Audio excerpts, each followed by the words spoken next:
এটা কিন্তু একটা দারুণ কথা বলছেন। কান্না করলে কেউ এসে খাওয়াই দিবে না, পড়াই দিবে না, খালি মজা দেখবে। আপনি কান্না করেন, মানুষ মজা দেখবে। বাট আপনি যখন নিজের পায়ে দাঁড়াবেন, নিজের যোগ্যতায় চলবেন, তখন দেখবেন আবার কিছু মানুষের হিংসা লাগবে। বাট এতে কিছু করার নাই, বিকজ আমি তো মানুষকে হিংসা লাগানোর জন্য কাজ করতেছি না, আমি আমার কাজ করতেছি। এখন আমার ভালো দেখে যদি কারো হিংসা লাগে, সেক্ষেত্রে তো আমার কিছু করার নেই। আমাকে আমার এই লাইফটা লিড করতে হবে, তাই না? আমার আমার হচ্ছে যে মানে আমি তো কারোর কাছে হাত পাততে পারবো না, আমার বাবা মা আমাকে সেটা শেখায় নাই। আমাকে কাজ করতে হবে, আমি এই শিক্ষা পেয়ে বড় হয়েছি। এন্ড আমি কাজ করতে ভালোবাসি। মানে শুধু যে কাজ করার জন্য কাজ করি তা না, আমি কাজ করতে ভালোবাসি। এগুলা করি দিদি একদম। মানে আর বিপদের সময় উল্টা মানুষ মজা নিবে, বিপদের সময় মানুষ মজা নিবে। এই যে যেমন ধরেন বর্ষা চৌধুরীকে নিয়ে এত কাহিনী হইতেছে, আমার কথা হলো ভাই হোয়াট এভার ইট ইজ, ও ভালো কি খারাপ সেসব আমি জাজ করতে যাব না। ও ভালো করুক খারাপ করুক, ও 7টা বিয়ে করুক 14টা বিয়ে করুক, আমার কি আপনার কি?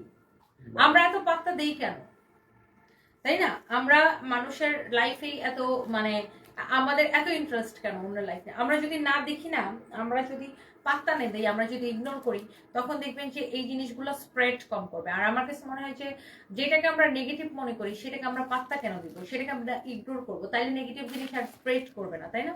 তো আমার কাছে মনে হয় যে জিনিসটা মানে আমি আমার যে জিনিসটা পছন্দ হচ্ছে না, বা যে জিনিসটা আমার পছন্দ না, সেটাকে আমি ইগনোর করবো।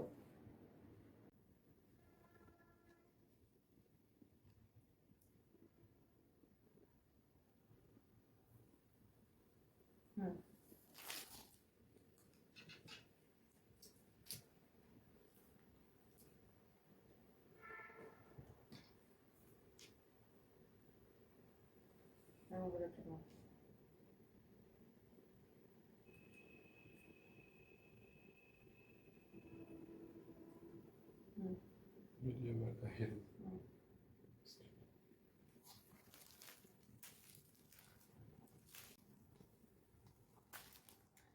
তাই না আপু? এটা আমার ধারণা, আমার এটা আমার চিন্তা ভাবনা আর কি, যে যে জিনিসটা আমি কোনোদিন, এই যে দেখেন এই বর্ষা চৌধুরীকে নিয়ে এত কিছু হইছে, এই এত কিছু হইতেছে, আমি কোনোদিন দেখিও না যে কি হইতেছে। আপনি ফাহিমকে জিজ্ঞাসা করেন আমি কোনোদিন দেখছি কিনা। ফাহিম দেখি বলো।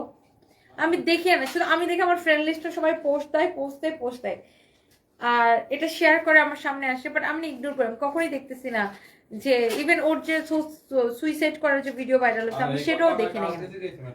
হ্যাঁ, কালকে আমি ফাইমকে জিজ্ঞাসি যে ও মানে সুইসাইডের ঘটনাটা কি, আমি কালকে ফাইমকে জিজ্ঞাসা করছি। বিকজ আমি এগুলো দেখি না। আমার মনে হয় যেই জিনিসটা আমার কাছে নেগেটিভ মনে হয়, বা যে জিনিসটা আমার ভালো না লাগে, সেটা আমি দেখবো কেন ভাই? মজা নেওয়ার কিছু নাই।